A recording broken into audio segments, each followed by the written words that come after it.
Third world war, क्या ये सामने दिखाई दे रहा है? हम ये क्यों कह रहे हैं कि ये थर्ड वर्ल्ड वॉर की शुरुआत हो गई है? ये जब ज़ेलेंस्की कहने लगे, जब उनको दिखाई देने लगे कि ये चीजें एस्केलेट कर रही हैं, तो जाहिर है फिर ये कहीं स्टैब्लिश होता हुआ दिखाई देता है। ये इसलिए है क्योंकि यहां कोई भी किसी से कमतर खुद को आंकने के लिए तैयार नहीं है। नेटो को लेकर जरूर यहां आप देख रहे हैं पहले से नजरिए में बदलाव है, लेकिन अब भी क्या कहा जा रहा है? पुतिन से तो आर पार होगा। ऐसा लग रहा है जैसे पुतिन के साथ स्पेसिफिकली कोई स्कोर है जो सेटल करना चाहते हैं, और इस स्कोर सेटलिंग में अपने नागरिकों की बलि चढ़ाते जाना चाहते हैं ज़ेलेंस्की। और इधर यूक्रेन में रक्तपात चाहते हैं पश्चिमी देश। पश्चिमी देशों ने यूक्रेन को अपना अखाड़ा बनाया है और वो यहां पर रक्तपात कर रहे हैं, ये पुतिन कह रहे हैं। और इधर यूक्रेन में 100 बच्चों की मौत का दावा किया जा रहा है और इसके लिए रिस्पॉन्सिबल ठहराया जा रहा है पुतिन को। और इधर से कहा जा रहा है हथियार देना बंद करें वरना अंजाम बहुत बुरा होगा। ये कहा जा रहा है उन कंट्रीज को जिन्होंने मुस्तकिल यूक्रेन को इस लड़ाई में वेपन्स के जरिए, टेक्नोलॉजी के जरिए मदद दी है। और इधर कहा जा रहा है 45 साल का हूं, अब जिंदगी में और क्या, अब जिंदगी बेकार। इधर आर्थिक प्रतिबंधों से अगर बौखलाहट और ज्यादा बढ़ गई तो ये बढ़ी हुई बौखलाहट पुतिन के लिए जो एक लास्टिंग लेगेसी छोड़ना चाहते हैं as a leader of Russia, जिसने फिर से यूएसएसआर की तरफ कदम बढ़ाते हुए कुछ करना चाहा, वो इस डेस्परेशन में कहीं न्यूक्लियर बटन पुश तो नहीं कर देंगे। यूक्रेन में किसी भी कीमत पर पीछे नहीं हटेंगे। उनकी ये प्रतिबद्धता तो ऐसा ही कुछ दिखाती है। और इधर तीसरा विश्व युद्ध शुरू हो चुका है, ये स्टेटमेंट कैटेगोरिकली दिया जा रहा है। तो क्या अगर एक मुल्क जो खुद वॉर से होकर गुजर रहा है, अगर वो ये कहता है कि ये वर्ल्ड वॉर तो शुरू हो चुका है, तो क्या ये मानी खेज है? अगर मानी खेज है तो इसके मायने क्या है, ये हम आपको बताएंगे।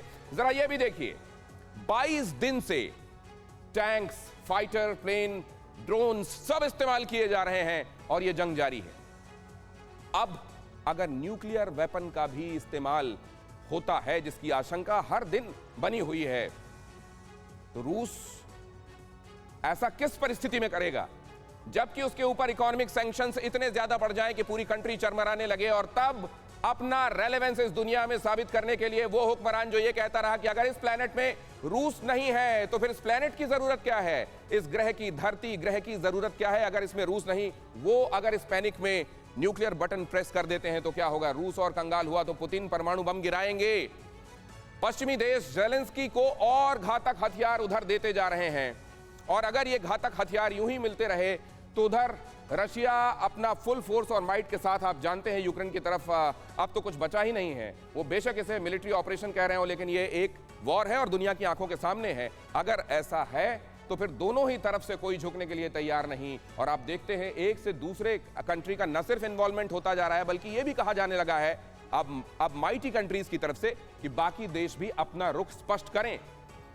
बहरहाल अब पुतिन का बचना नामुमकिन है क्या, जरा ये भी देख लेना बहुत आवश्यक है।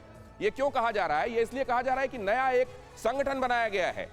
आप जानते हैं ओलिगार्क्स, वो महत्वपूर्ण और धनाढ्य लोग जो रूस से ताल्लुक रखते हैं और दुनिया में अलग अलग हिस्सों में बसे हुए हैं, उनके महत्वपूर्ण देशों में कामकाज पर और संपत्तियों पर बैन लगाने के लिए America, Canada, Germany, Australia, Japan, Germany, Italy, इन 8 ने मिलकर एक संगठन बनाया। और ये सारे देश मिलकर आपस में सुनिश्चित करेंगे कि रूस का कोई भी व्यक्ति कहीं पर अगर काम कर रहा है और वो रूस के लिए, रूस से जुड़ा हुआ है, रूस को उससे फायदा होता है, तो उसकी संपत्तियों को जब्त कर दिया जाए और रूस को हर दिन के हिसाब से इकोनॉमिकली और क्रिपल किया जाए।